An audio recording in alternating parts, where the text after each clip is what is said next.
Crees que el poder en los grandes carteles fue siempre cosa de hombres. Piensas en Pablo Escobar repartiendo billetes desde un balcón, en el Chapo escapando por un túnel, en los grandes capos llenando portadas mientras sus mujeres miraban desde la sombra. Pero detrás de algunos de los imperios más temidos del continente hubo mujeres que no acompañaban, mandaban. 4 de ellas movieron rutas, lavaron fortunas, ordenaron caídas y sobrevivieron a hombres que el mundo entero creía intocables. Esta es la historia de Sandra Ávila, Enedina Arellano Félix, Claudia Ochoa Félix y Griselda Blanco. Y cuando termine, habrás entendido algo que ninguna serie cuenta completo.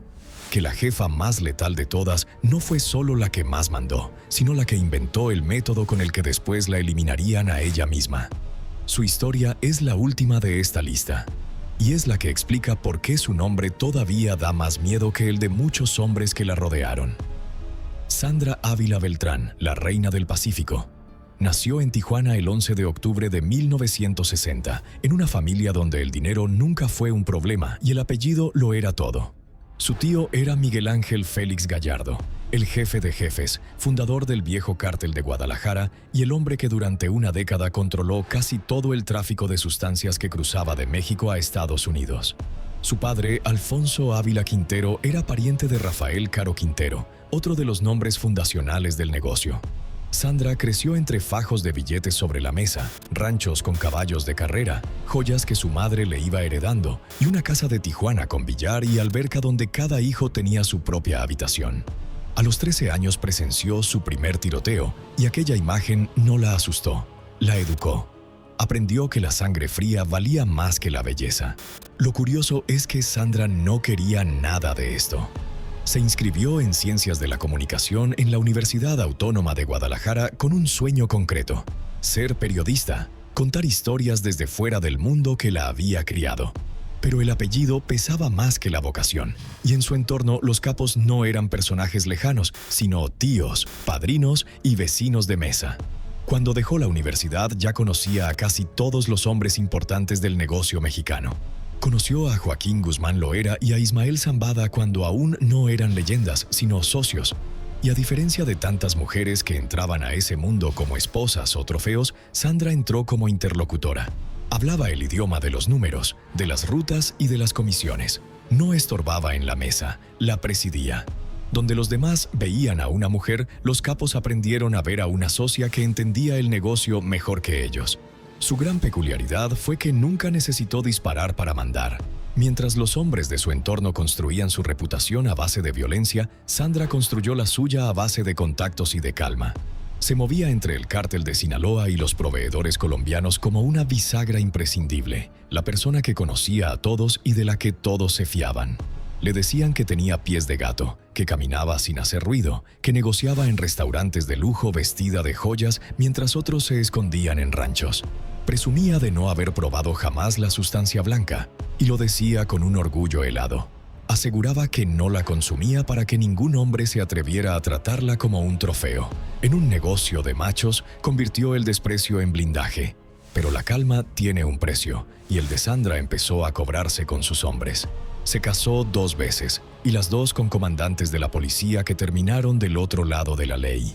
Su primer esposo, Luis Fuentes, era comandante de la Judicial Federal. El segundo, Rodolfo López Amavisca, exagente antidrogas. Ambos cruzaron la frontera invisible entre perseguir el negocio y formar parte de él.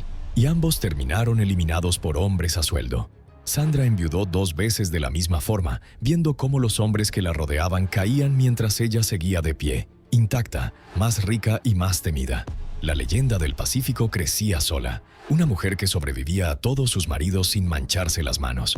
Hubo un episodio que la marcó más que cualquier negocio y que terminaría sellando su destino. A principios de los 2000, su único hijo, José Luis, fue secuestrado, y los plagiarios exigieron un rescate millonario que reveló de golpe el tamaño real de su fortuna. Sandra pagó, recuperó al muchacho, pero aquel movimiento de dinero dejó un rastro imposible de borrar. La recién creada Agencia Federal de Investigaciones empezó a seguirle los pasos a la mujer que parecía tener acceso ilimitado al efectivo. El secuestro que la hizo madre desesperada también la hizo visible. El amor por su hijo fue, irónicamente, lo que la puso en la mira. Para entender por qué las autoridades la consideraban tan valiosa, hay que ver el lugar exacto que ocupaba en el tablero. Tras la caída de Pablo Escobar, los colombianos del Cártel del Norte del Valle se convirtieron en los grandes proveedores y necesitaban socios mexicanos que metieran la mercancía a Estados Unidos por tierra y por mar. Sandra era, según los investigadores, una de las pocas personas capaces de sentarse en las dos mesas, la colombiana y la sinaloense.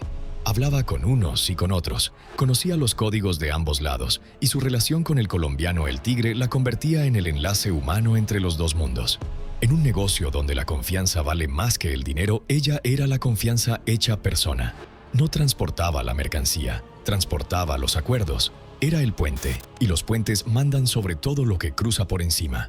El golpe que la convirtió en mito llegó en julio de 2002, cuando el ejército incautó un barco atunero llamado Macel en aguas del Pacífico mexicano con más de 9 toneladas de polvo blanco escondidas a bordo. 9 toneladas.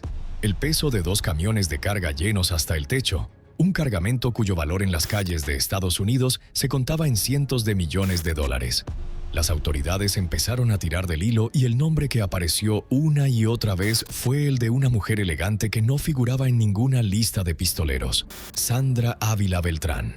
Para entonces ya la llamaban la Reina del Pacífico, convencidos de que ella gestionaba las rutas marítimas que unían a los colombianos con los mexicanos. Los Tigres del Norte y los Tucanes de Tijuana le compusieron corridos antes incluso de que un juez la tocara. La canción llegó antes que la condena. Su caída tuvo el tono de telenovela que ella misma habría escrito. El 28 de septiembre de 2007, agentes federales la detuvieron al salir de un restaurante de Ciudad de México junto a su pareja, el colombiano Juan Diego Espinosa, alias El Tigre, operador del Cártel del Norte del Valle y enlace clave con Sinaloa. Ella iba en una camioneta BMW. Él intentó huir al ver que la rodeaban. El presidente Felipe Calderón exhibió la captura como un trofeo mayor de su recién estrenada guerra contra el narcotráfico. Cuando le decomisaron sus pertenencias, contaron 179 joyas.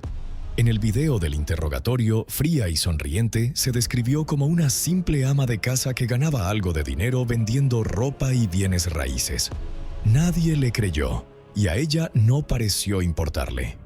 Lo que vino después demostró por qué la llamaban reina y no soldado. En México la acusaron de lavado de dinero, pero las pruebas se fueron cayendo una a una hasta que la justicia mexicana terminó absolviéndola. En 2012 fue extraditada a Estados Unidos, donde la esperaban cargos por conspirar para importar toneladas de polvo blanco. Y otra vez maniobró. En lugar de enfrentar un juicio que podía hundirla, negoció. Se declaró culpable de un único cargo menor, haber ayudado económicamente a su pareja a evadir a las autoridades, y esquivó la condena que de verdad la habría destruido. Más tarde colaboró aportando cartas y mensajes que se usaron contra el Chapo en su juicio en Nueva York. La reina sabía cuándo callar y cuándo hablar. Esa también es una forma de mandar. Pocas figuras del narco han generado tanto mito cultural con tan pocas pruebas judiciales en su contra. Su historia inspiró libros, corridos y, sobre todo, alimentó el imaginario de la mujer poderosa del narcotráfico que después explotarían decenas de series. Ella misma ha peleado en los tribunales por el uso de su imagen, demandando a las grandes productoras y reclamando millones por convertir su vida en espectáculo sin su permiso. Hay algo profundamente coherente en eso. La mujer que siempre negó ser narcotraficante exige, sin embargo, que le paguen por su leyenda de narcotraficante. Vive en esa contradicción con una comodidad asombrosa. Mitad víctima, mitad estrella. Negó el delito toda su vida, pero nunca renunció a la corona. Y esa quizá fue su jugada maestra final. En 2015 salió libre. Volvió a México convertida en celebridad oscura, con el pelo ya canoso y el rostro retocado, pero con el mito intacto. Hoy vive de su propia leyenda. Aparece en redes sociales presumiendo caballos pura sangre, autos de lujo, joyas y fiestas. Demanda a las productoras que usan su imagen sin pagarle y concede entrevistas donde lanza acusaciones contra expresidentes. Pasó de operar fortunas a administrar su propio personaje. La mujer que nunca quiso disparar terminó disparando titulares. Sandra Ávila convirtió la sospecha en marca y la marca en jubilación. Si Sandra mandó sin tocar nunca un arma, la siguiente eligió un camino aún más invisible y por eso más difícil de derribar. Enedina Arellano Félix, la jefa. Nació en Mazatlán, Sinaloa. El 12 de abril de 1961, la única hija mujer entre una camada de hermanos destinados al crimen. Los Arellano Félix llegaron desde el interior de México a Tijuana en los años 80 y levantaron uno de los carteles más temidos del país a base de violencia, fiestas desbocadas y control absoluto de la frontera con California. Sus hermanos Benjamín, Ramón, Francisco Javier y los demás se convirtieron en leyendas brutales. Inspiraron personajes de cine, sembraron el terror en Tijuana y firmaron algunos de los episodios más violentos de la historia del narcotráfico mexicano. Mientras ellos quemaban etapas y quemaban cuerpos, Enedina hacía algo que en aquel mundo parecía impensable para una mujer: estudiaba. Mientras sus hermanos llenaban las portadas, ella llenaba libros de contabilidad. Para entender a Enedina, hay que entender de dónde venía el poder de su familia. Los Arellano Félix eran sobrinos de Miguel Ángel Félix Gallardo, el mismo jefe de jefes emparentado con Sandra Ávila, y fue él quien les entregó el corredor de Tijuana, la plaza más codiciada de la frontera, la puerta por donde pasaba la mercancía hacia California. Cuando Félix Gallardo cayó preso a finales de los 80 y el viejo cártel de Guadalajara se fragmentó, sus sobrinos heredaron uno de los pedazos más jugosos del reparto. De repente, una familia de Sinaloa controlaba la frontera más rica del país. Y en medio de esa herencia de plomo y poder, mientras los hombres se repartían rutas y rencores, una joven con cabeza de números observaba y aprendía. Los hermanos heredaron el territorio. Enedina heredó la inteligencia para administrarlo. Su peculiaridad la separó de todos. Se matriculó en una universidad privada de Guadalajara y se graduó con una licenciatura en contabilidad, un título real, formal, con sello y firma. En una organización que se regía por el plomo, Enedina aportó algo que ningún pistolero podía ofrecer: saber exactamente dónde estaba cada peso.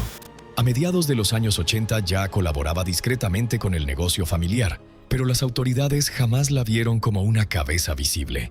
Para ellos era la hermana, la administradora, la sombra, y esa invisibilidad fue su arma más poderosa.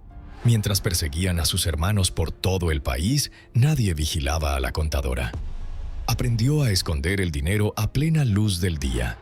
Su método fue el sigilo financiero. Enedina diseñó y dirigió la maquinaria de lavado de dinero del cártel de Tijuana, transformando fortunas manchadas en negocios que parecían limpios. Montó empresas fachada, entre ellas farmacias, para que los ríos de efectivo del cártel desembocaran en cuentas que ningún investigador podía cuestionar a primera vista. Mantuvo además los contactos históricos de la familia con los proveedores colombianos, las relaciones que mantenían vivo el flujo de mercancía hacia el norte. Cuando el viejo cerebro financiero de la organización, Jesús Labra Avilés, cayó detenido en el año 2000, no hubo crisis de sucesión en las finanzas.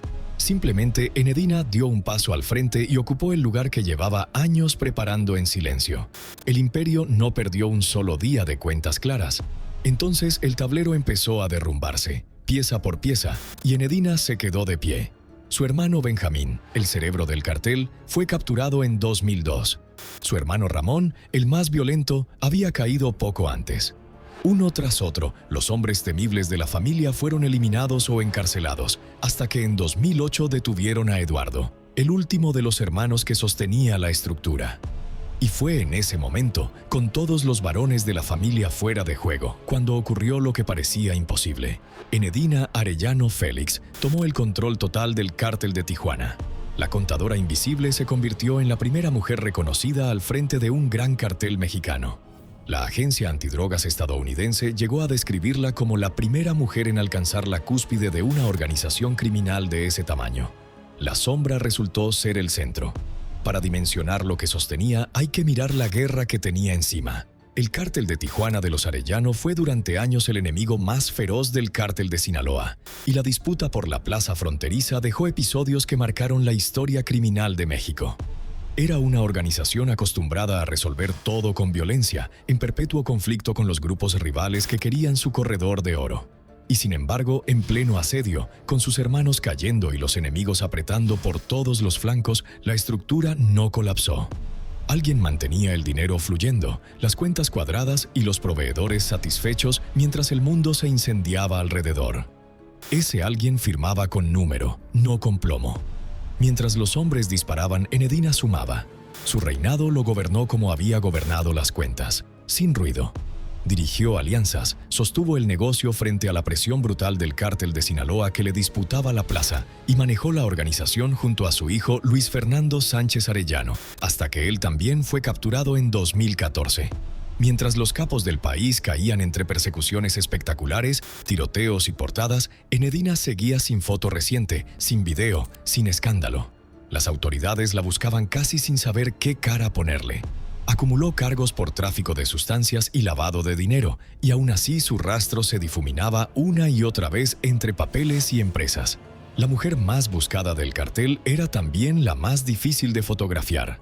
En los círculos del crimen y de la inteligencia la conocían por varios nombres, y cada uno cuenta una parte de la verdad.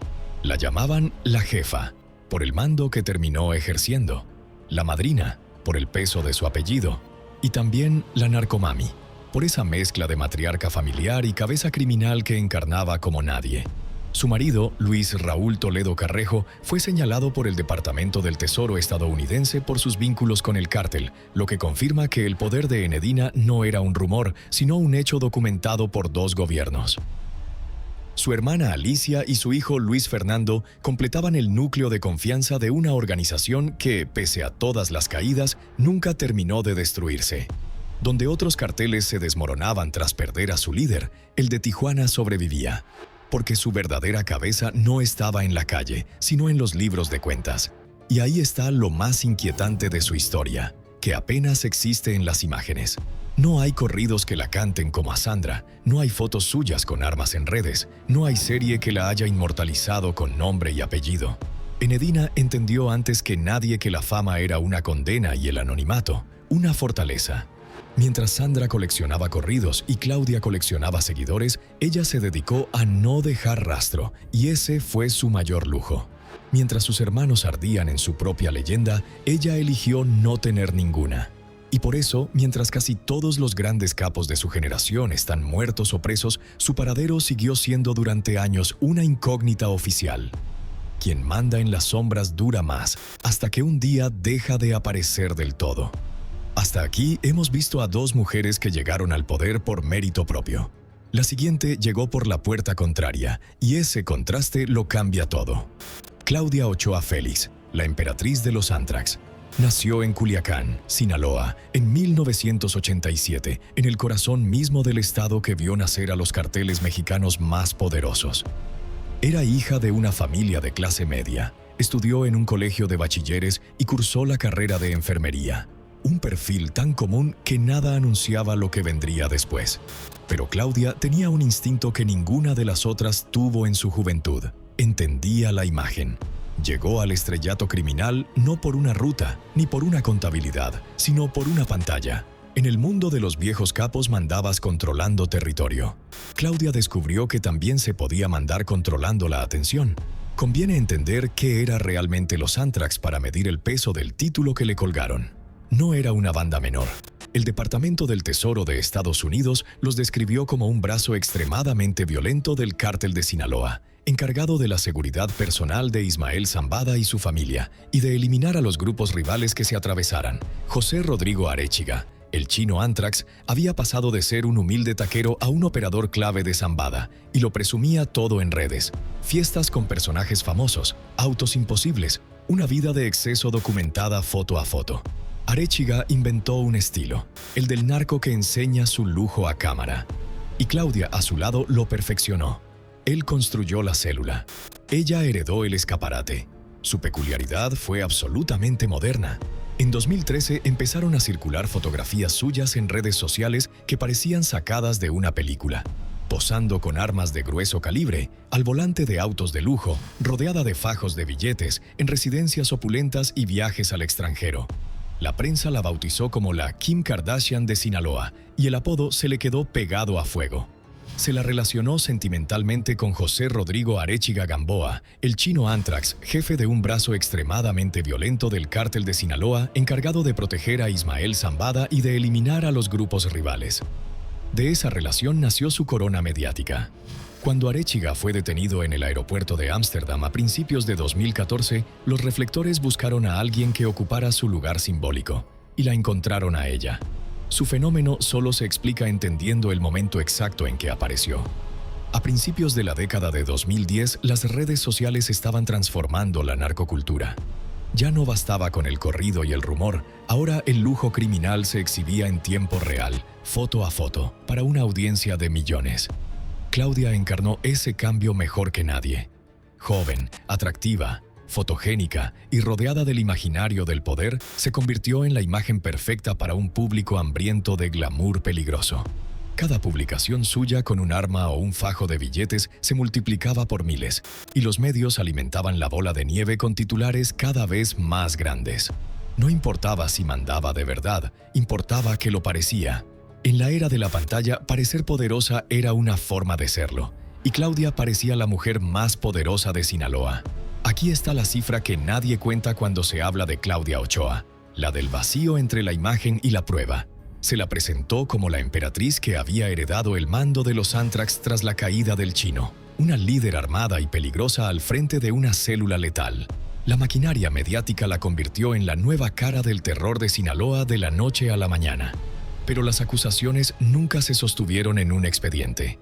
Claudia no tenía antecedentes penales en el estado, jamás fue procesada por dirigir nada y los reportes oficiales nunca confirmaron que mandara sobre esa estructura. Su poder fue, en gran medida, un reflejo en la pantalla del teléfono. Mandó sobre la percepción de millones sin que un solo papel lo respaldara. Por eso, ella misma intentó apagar el incendio que la había encumbrado. En junio de 2014, acompañada de su hermano y de sus 3 hijos, leyó ante la prensa un documento en el que negaba cualquier vínculo con el crimen organizado. Aseguraba ser víctima de calumnias y advertía que esa fama inventada la había puesto en peligro real. Se quejaba de que su hijo menor sufría acoso en la escuela por culpa de todo lo que se publicaba sin pruebas. La mujer a la que el país veía como una reina del narco suplicaba que la dejaran de tratar como tal. La emperatriz pedía en realidad abdicar de un trono que quizá nunca ocupó. Y mientras su leyenda crecía, el hombre que se la había dado se desmoronaba lejos. El chino Antrax, tras ser detenido en Ámsterdam y extraditado, terminó colaborando con las autoridades estadounidenses, entregando información sobre la organización de Zambada a cambio de reducir su condena. Salió en libertad condicional, pero en el mundo del que venía la traición no se perdona. En mayo de 2020 fue eliminado en Culiacán, la misma ciudad donde había nacido su mito. El hombre que enseñó a Claudia a brillar en una pantalla cayó por hablar de más.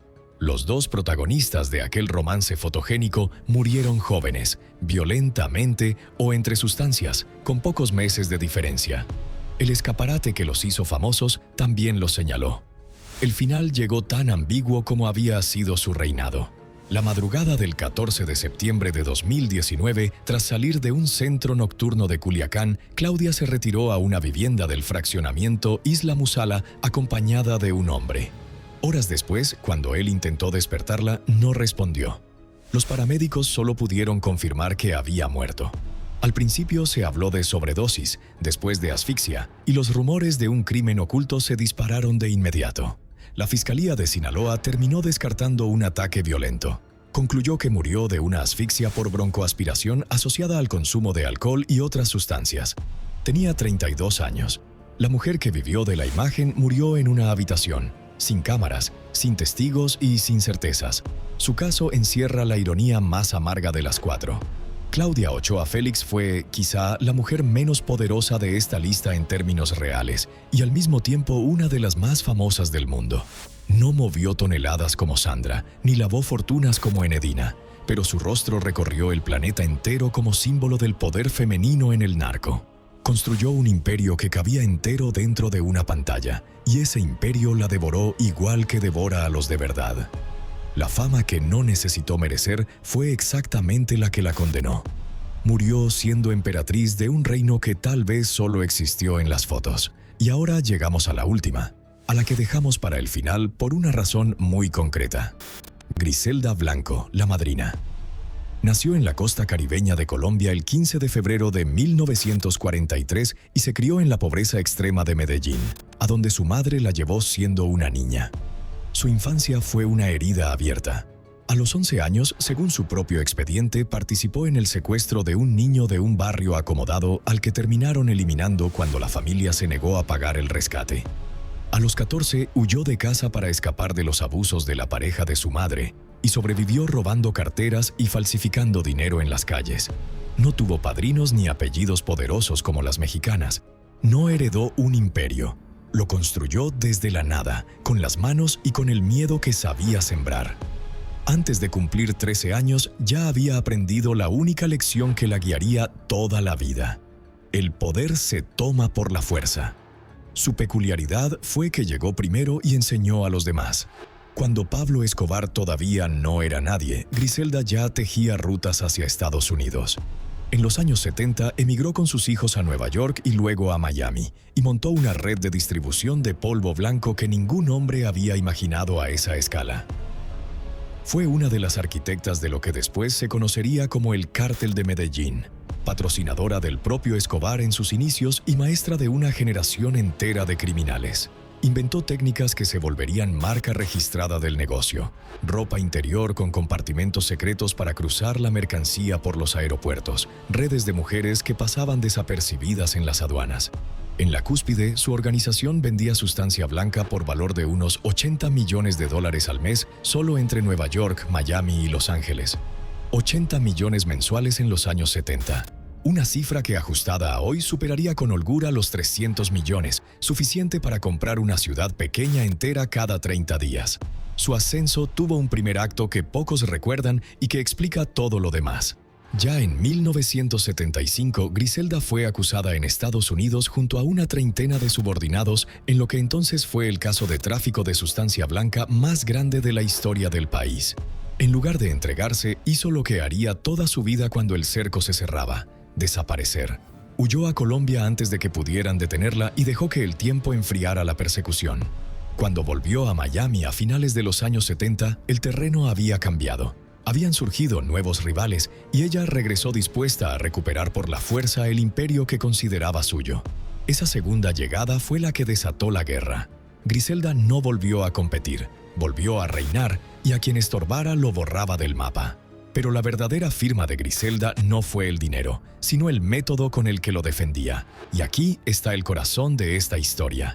Ella popularizó el sicariato en motocicleta, la modalidad de mandar a dos hombres en moto a ejecutar a un objetivo en plena calle y desaparecer antes de que nadie reaccionara. Ese método nació de su organización y se extendió como una plaga por todo el continente, convirtiéndose en la forma de eliminar enemigos más copiada de la historia del crimen organizado. El 11 de julio de 1979, sus hombres llevaron esa lógica al límite.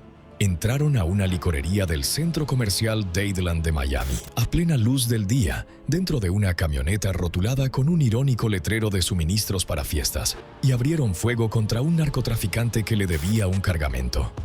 Aquella ejecución en el corazón de un centro comercial encendió la mecha de la guerra de los cowboys. Miami nunca volvió a ser la misma.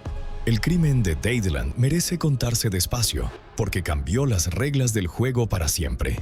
La víctima era Germán Jiménez Paneso, un narcotraficante poderoso que se movía en una limusina Mercedes-Benz blanca blindada y que había cometido el error imperdonable de no pagarle un cargamento a Griselda. Aquel 11 de julio a las 2:30 de la tarde, Paneso entró con su guardaespaldas a comprar whisky en la licorería del Dadeland, como cada semana. Los pistoleros bajaron de la falsa camioneta de fiestas, uno empuñando una pistola con silenciador y el otro una ametralladora, y descargaron sus armas a plena luz del día sobre las dos víctimas antes de huir disparando contra todo lo que se movía. Era la primera vez que Estados Unidos veía una ejecución de cartel tan descarada en un espacio público, y detrás de toda aquella coreografía del horror estaba la mente de una sola mujer.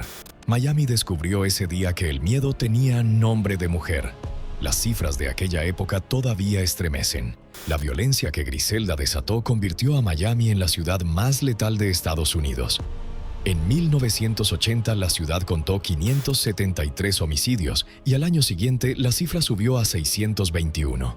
Fueron tantos los cuerpos que la morgue del condado se quedó sin espacio y las autoridades tuvieron que alquilar un camión refrigerado de una cadena de comida rápida para almacenar los cadáveres que se acumulaban. A la madrina los investigadores le atribuyeron más de 200 homicidios ordenados, y algunos elevan la cuenta por encima de los 250. No mandaba como una jefa que firmaba papeles, mandaba imponiendo un terror que se medía en camiones de muertos. La reina del polvo blanco gobernaba contando cadáveres, no cuentas. Lo que hizo distinta a Griselda no fue solo ordenar caídas, sino la frialdad ritual con que las administraba. Rodeada de un grupo de pistoleros de confianza, impuso una práctica que se volvería marca registrada del cártel de Medellín: exigir pruebas físicas de cada trabajo terminado para asegurarse de que de verdad se había cumplido la orden. No bastaba con la palabra de sus hombres. Ella quería certeza, y esa certeza la cobraba en formas que helaban incluso a criminales curtidos. Convirtió el espanto en un sistema de control de calidad. La fama de su crueldad viajó más rápido que sus cargamentos, y muy pronto su solo nombre bastaba para cobrar deudas sin necesidad de mandar a nadie. El terror, bien administrado, también es una moneda, y Griselda acuñaba la suya en miedo puro. Su vida personal fue tan letal como su negocio, y le dio el apodo que la perseguiría para siempre. Se casó varias veces, y sus maridos tenían la costumbre de morir. A su segundo esposo, Alberto Bravo, lo eliminó ella misma, según la versión más difundida, en un ajuste de cuentas por dinero. Esa lista de viudeces convenientes le valió el nombre de la Viuda Negra, en honor a la araña que devora a su pareja. Bautizó a su cuarto y último hijo Michael Corleone, en homenaje al personaje de la película sobre la mafia, toda una declaración de intenciones sobre cómo veía su propio reino. Era madre devota y eliminadora implacable en la misma respiración, capaz de ordenar la muerte de un socio porque había golpeado a uno de sus hijos. En ella el amor y el horror compartían la misma sangre fría. Conviene detenerse en lo que significó de verdad para la historia del crimen, porque ahí está la magnitud de esta mujer. Cuando Griselda ya facturaba millones en Estados Unidos, los hombres que el mundo recuerda como los grandes capos colombianos apenas empezaban. Fue ella quien trazó las primeras rutas estables, quien demostró que se podía inundar las ciudades estadounidenses con producto colombiano y quien apadrinó a una generación que después la eclipsaría en los libros y las series. Muchos historiadores sostienen que sin Griselda Blanco, el cártel de Medellín probablemente nunca habría existido tal como lo conocemos. Los hombres se llevaron la fama, ella se llevó la autoría. El maestro casi siempre muere menos famoso que sus alumnos. Y entonces el imperio se le deshizo entre los dedos. En 1985 fue detenida en Estados Unidos y pasaría casi 2 décadas en prisión por tráfico de sustancias y por ordenar varios homicidios en el área de Miami. Fue, junto a los hermanos Ochoa y Carlos Leder, una de las poquísimas figuras del cártel de Medellín en cumplir condena real, sobreviviendo incluso a Escobar, que cayó en 1993 mientras ella seguía tras las rejas. En 2004 fue deportada a Colombia y la temible madrina regresó casi en silencio a Medellín, a vivir sus últimos años en el barrio más rico de la ciudad, aparentemente retirada del negocio que ella misma había inventado. Durante 8 años pareció que la mujer más letal de su generación moriría tranquila, de vieja, en su propia cama. La historia tenía preparado otro final. El 3 de septiembre de 2012, Griselda Blanco salía de una carnicería de Medellín cuando un hombre de unos 30 años se bajó de una motocicleta, se acercó y le disparó. Tenía 69 años. La mujer que había popularizado el sicariato en moto, la que había sembrado ese método por todo el continente y lo había convertido en la firma del crimen moderno, murió exactamente de la forma que ella misma había extendido décadas atrás. El arma que repartió por el mundo regresó a buscarla a la puerta de una tienda, sin avisos y sin discursos. La madrina cayó bajo su propia invención. La reina murió usando, sin saberlo, su propia corona de espinas. 4 mujeres, 4 formas distintas de poder dentro del mismo negocio. Una mandó sin disparar jamás, otra desde el anonimato de los números, otra desde una pantalla que la encumbró y la enterró, y la última desde un trono de terror que ella misma fabricó. El mismo mundo de hombres que las subestimó.